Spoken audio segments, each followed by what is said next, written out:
afternoon, good morning. My name is Al Taylor, representing the 71st Assembly District, and I want to thank the public advocate, Jamani Williams, for being here.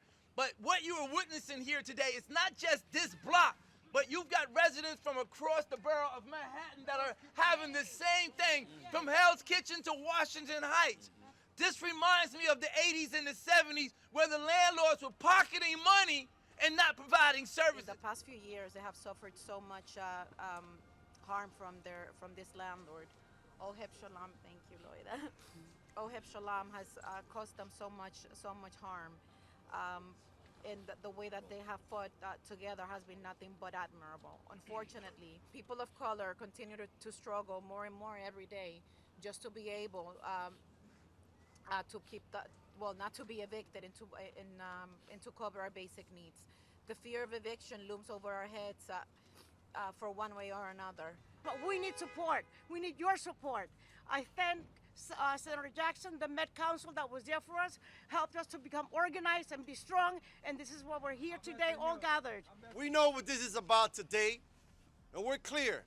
The reality is that landlords has been getting away for far too long with abuse. Thank you so much. So we're about to, unfortunately, take a tour of one of the worst landlords' buildings. Just to remind folks, the #1 worst landlord is actually NYCHA. NYCHA is over 600,000 open cases. That's 73,000 more than last year. And we do know that money is needed, but we also know that mismanagement is part of it. They are so bad we have to put them in a category by themselves. And when it comes to private landlords, the #1 worst landlord is Jonathan Santana. And we know he's listed as the property manager, but we know that the buildings are associated with Daniel Obashalom, who has, you can hear in the stories here today, are not isolated. These are really bad conditions.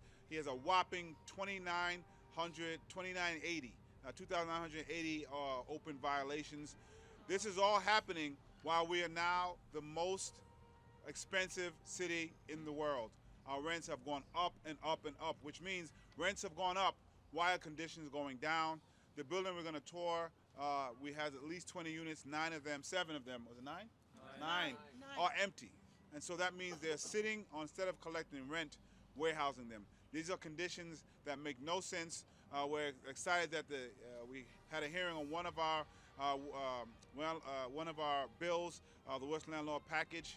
We're hoping to have a hearing on another one. We'll be introducing it tomorrow, actually, so that we can start holding these landlords accountable for what's being done and make sure that tenants can live in safe and quality conditions.